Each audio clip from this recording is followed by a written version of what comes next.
আসসালামু আলাইকুম।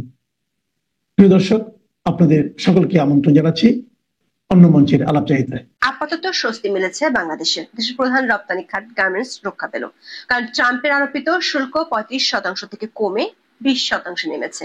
আর এটি এমন এক সময় হয়েছে যখন বাংলাদেশের অভ্যন্তরীণ রাজনৈতিক পরিস্থিতি বেশ টালমাটাল।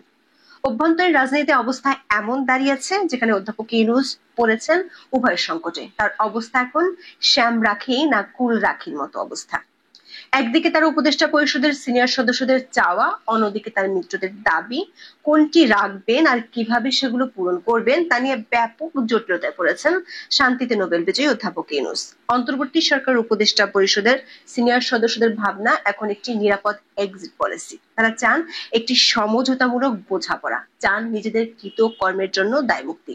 সে লক্ষ্যে উপদেষ্টা পরিষদের কাজের দায়মুক্তির অধ্যাদেশও তৈরি করা হয়েছিল, কিন্তু তাতে বাদ সাধেন রাষ্ট্রপতি মোহাম্মদ শাহাবুদ্দিন। স্বাক্ষর না করে ফিরিয়ে দেন সে অধ্যাদেশ। বিকল্প হিসেবে আগামী নির্বাচনে অংশ নিবে এমন গুরুত্বপূর্ণ দলগুলোর সাথে সমঝোতায় যেতে চান সরকারের বেশিরভাগ উপদেষ্টা। তার জন্য দ্রুত নির্বাচনের দিনক্ষণ ঘোষণা করে দিতে রাজি তারা। তবে সে প্রচেষ্টায় ঘি ঢালছেন অধ্যাপক ইউনূসের মিত্র বলে পরিচিত দুটি রাজনৈতিক দল এবং তারই কয়েকজন উপদেষ্টা। জুলাই সনদ আর ঘোষণাপত্র নিয়ে তারা একটি মব তৈরি করে পরিস্থিতি জটিল করে তুলতে চান। সে লক্ষ্যে হেয়ার রোডের মন্ত্রীপাড়ায় বৈঠকের পর একটি গ্রুপকে দিয়ে শাহবাগ অবরোধ করা হয়েছে। একদিকে ঐক্যমত্যের নামে আলোচনা চালিয়ে যাবে, অন্যদিকে রাজপথে মব তৈরি করে জুলাই সনদ না হলে নির্বাচন হবে না, এমন পরিস্থিতি তৈরির পরিকল্পনা নিয়ে রেখেছে অধ্যাপক ইউনূসের মিত্ররা। বিএনপি সহ যেসব রাজনৈতিক দল নির্বাচনের দাবি করছে তাদেরকে বিস্কুট দৌড়ের খেলায় মত্ত রাখতে চায় ইউনূসের মিত্ররা। বিস্তারিত জানতে চলুন যাওয়া যাক বিশ্লেষণ। ডোনাল্ড ট্রাম্প বাংলাদেশের উপর থেকে অতিরিক্ত শুল্ক 15% কমিয়ে দিলেন। আগে মার্কিন প্রশাসন অতিরিক্ত 35% শুল্ক চাপিয়েছিলেন, এখন অতিরিক্ত শুল্ক দিতে হবে 20% হারে। আগে 35% শুল্ক চাপানোয় বাংলাদেশের আর্থিক পরিস্থিতিতে গুরুতর ধাক্কা লাগার সম্ভাবনা ছিল, বিশেষভাবে মার্কিত বাংলাদেশের আর্থিক মেরুদণ্ড পোশাক শিল্প। 35% অতিরিক্ত শুল্ক দিয়ে আমেরিকার পোশাক বাজারে টিকে থাকা কঠিন হতো। বাংলাদেশের বাজার Sri Lanka, Bharat, Myanmar, Indonesia, Cambodia দখল করে নেবে বলে আশঙ্কা তৈরি হয়। ডোনাল্ড ট্রাম্প শেষ পর্যন্ত যে শুল্ক হার ঘোষণা করেছেন তাতে এই দেশগুলোর পক্ষে বাংলাদেশের পোশাক শিল্পের বিশ্ববাজার দখল নেওয়া কঠিন। তবে এখনো যে বিষয়টি অপ্রকাশ্য বা গোপন রয়ে গেছে সেটি হলো নন ডিসক্লোজার এগ্রিমেন্টে কি থাকছে। অনেকের আশঙ্কা ট্রাম্পকে রাজি করানোর জন্য এমন কিছুতে ইউরোপ প্রশাসন রাজি হয়েছে কিনা যেটিতে বাংলাদেশের স্বার্থ ও নিরাপত্তার বিষয়টি হুমকির মুখে পড়তে পারে। তারপরও সরকারের বর্ষপূর্তির সময় নানা ক্ষেত্রে ব্যর্থতার অভিযোগের মাঝে মার্কিন শুল্কের হার কমিয়ে অধ্যাপক ইউনূস আপাতত স্বস্তির হাসি হাসতে পারছেন। সূত্রগুলো বলছে এমন স্বস্তির মাঝেও তার আছে ঘর ভাঙা ঠেকানোর চিন্তা।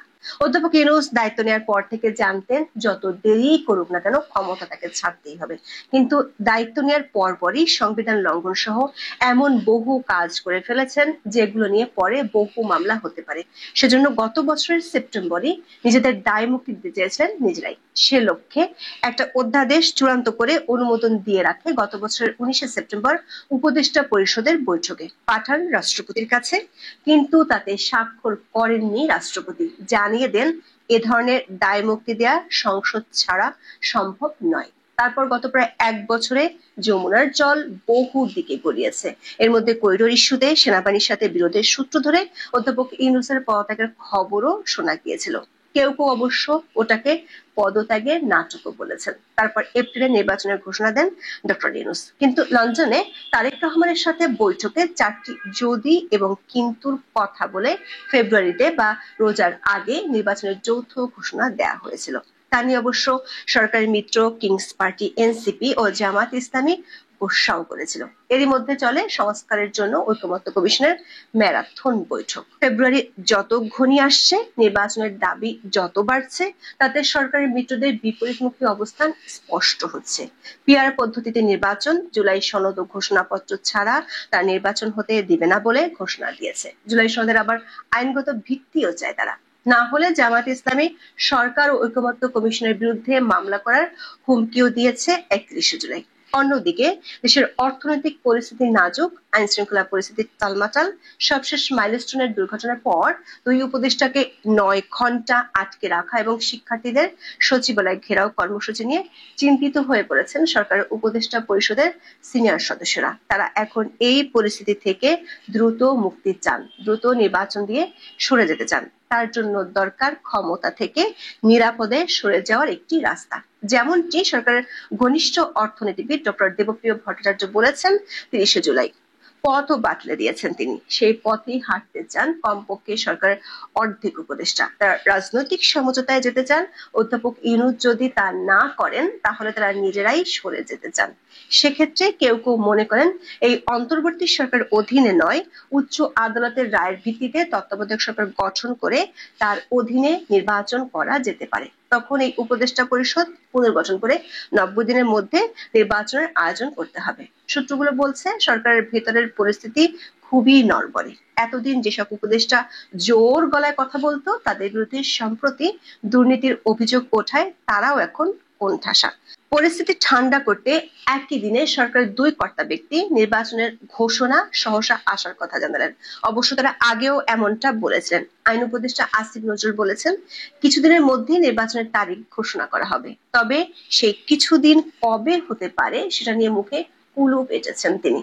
অন্যদিকে নির্বাচন নিয়ে সবচেয়ে বেশিবার রহস্যজনক বক্তব্য দেয়া প্রধান উপদেষ্টার প্রেস সচিব শফিকুল আলম বলেছেন প্রধান উপদেষ্টা আগামী নির্বাচনের বিষয়ে যে সময় বলেছেন তার থেকে একদিনও দেরি হবে না। আগামী 5-6 দিন খুবই গুরুত্বপূর্ণ। আগামী 5-6 দিনে বোঝা যাবে কোথায় যাচ্ছে।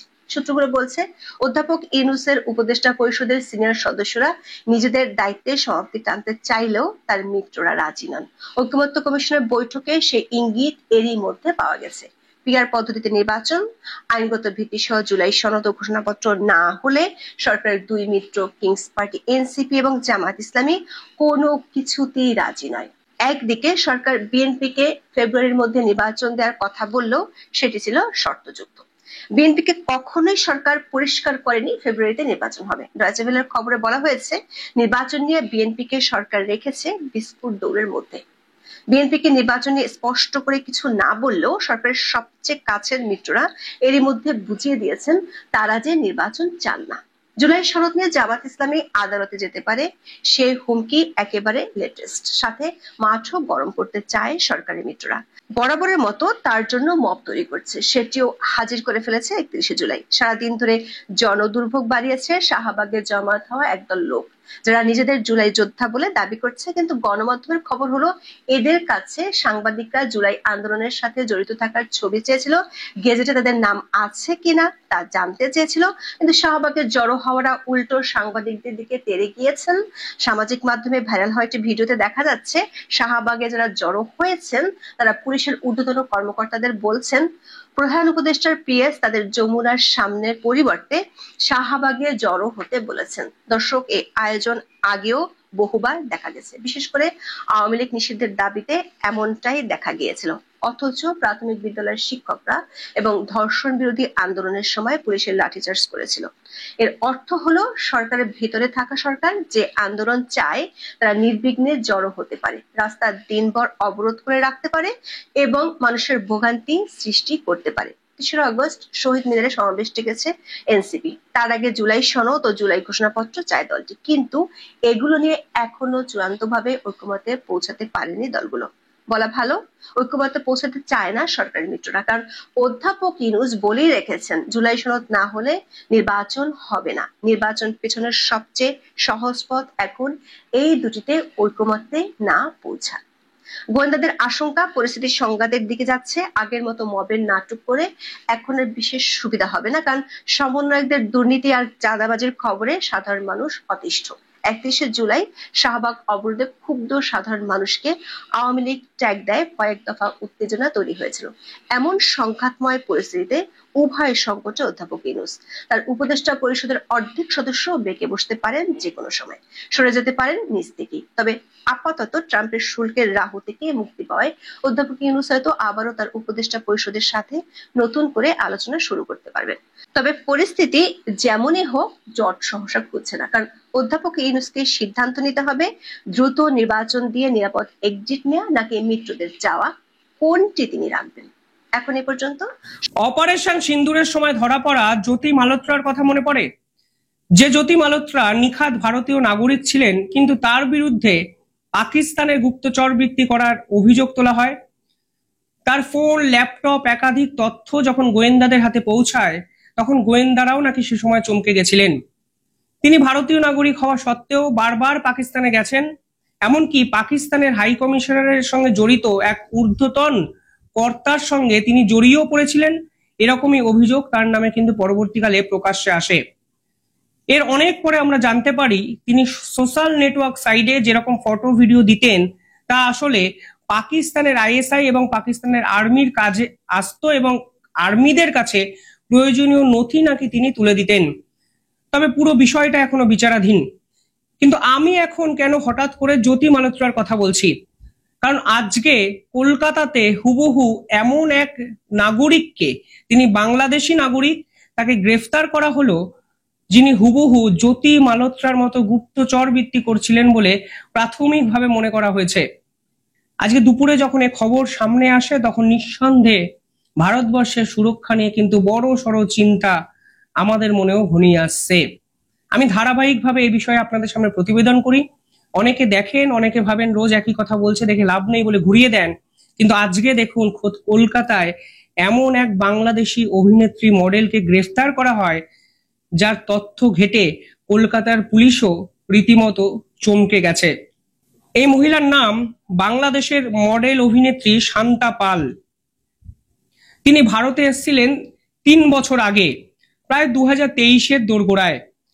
তিনি ভিসা এবং যে পাসপোর্টে এসেছিলেন, পরবর্তীকালে জানা যায় সবকটারই মেয়াদ শেষ হওয়ার পরও তিনি বাংলাদেশে কিন্তু ফিরে যায়নি।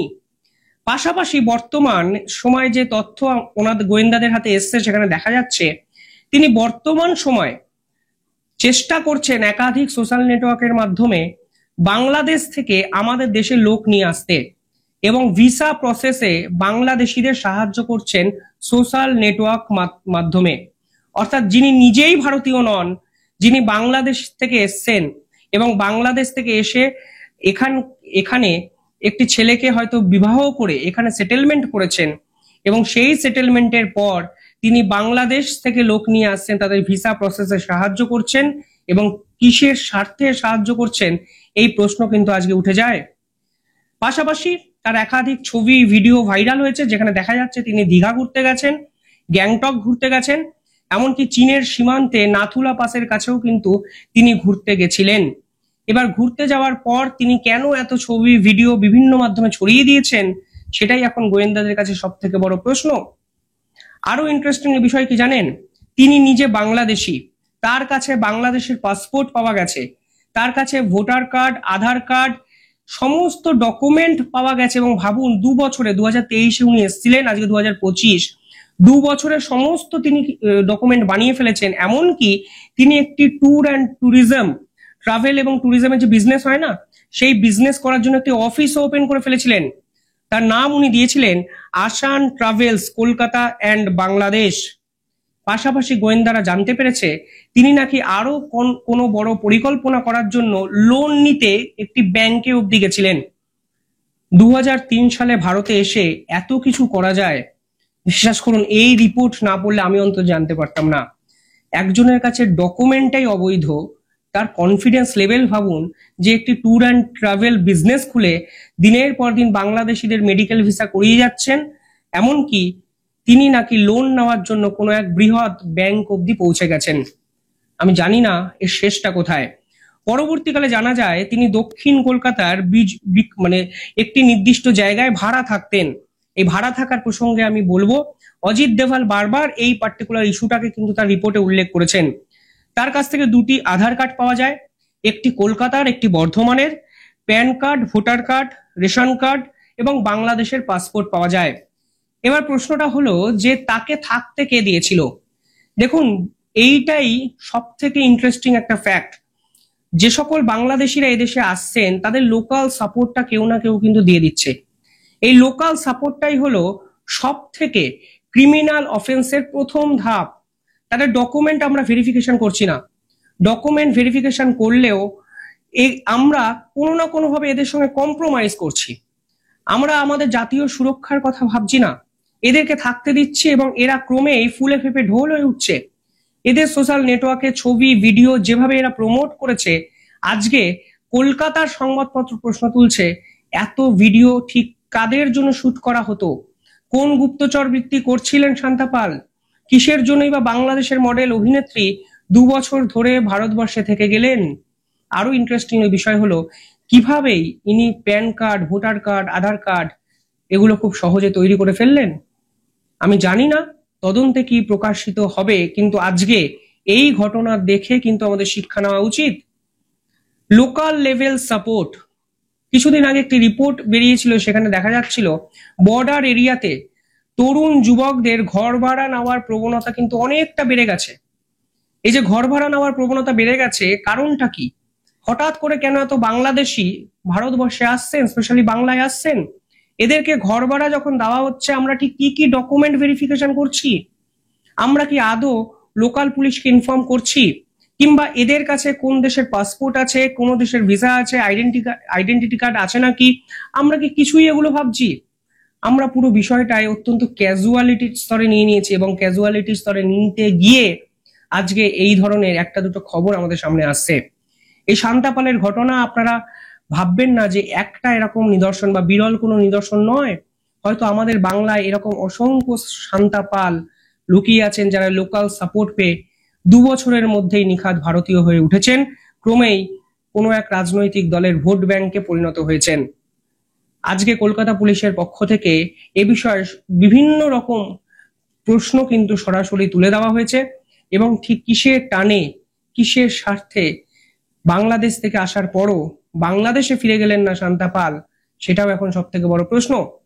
আরো ইন্টারেস্টিং ফ্যাক্ট কি জানেন, যে 2024-এর আগস্ট মাসের পরে যখন বাংলাদেশে মোহাম্মদ ইউনূস এলো, এই মহিলা সোশ্যাল নেটওয়ার্ক অ্যাক্টিভিটিতে দেখা গেছে যে সেই দেশের মানুষরা অনেক বেশি এদেশে আসতে চাইছেন, এই রকম চ্যাট কিন্তু ধরা পড়েছে। অর্থাৎ মোহাম্মদ ইউনূসের পরবর্তী সময়ে যেভাবে অশান্ত হয়েছে বাংলাদেশ, সেই অনুপ্রবেশকারী ইস্যু যখন আমাদের দুই দেশের সম্পর্ককে একদম খারাপ জায়গায় নিয়ে গেছে, ঠিক তখনই বাংলাদেশিরা শান্তা পালকে ধরে মেডিকেল ভিসা বা অন্য ভিসা জোগাড় করে ভারতবর্ষে আসতে চাইছেন। বুঝতে পারছেন কেন আমি সিকিউরিটির কথা বলি বারবার? শুধুমাত্র বিএসএফ সীমান্তে পাহারা দিচ্ছে, সেটাই শেষ কথা নয়। এই শান্তা পালদের লোকাল সাপোর্ট দিচ্ছি আমরা এদের দিনের পর দিন প্রশ্রয় দিচ্ছি, এদেরকে নকল ডকুমেন্ট তৈরি করতে সাহায্য করছি। আমরা সবকিছু জেনেও মুখ বন্ধ করে রেখেছি দিনের পর দিন। অন্তত এদেরকে দূরে সরিয়ে দেওয়ার কাজটুকু আমরা করছি না। ফলে এরা কিন্তু এদেশে এসে রাষ্ট্রায়ত্ত কোনো ব্যাংক থেকে লোন নিতে পারি এই সদিচ্ছা অবধি প্রকাশ করে ফেলছে। জানি না শেষ কোথায়, কমেন্টে জানাবেন আপনারা কি ভাবছেন।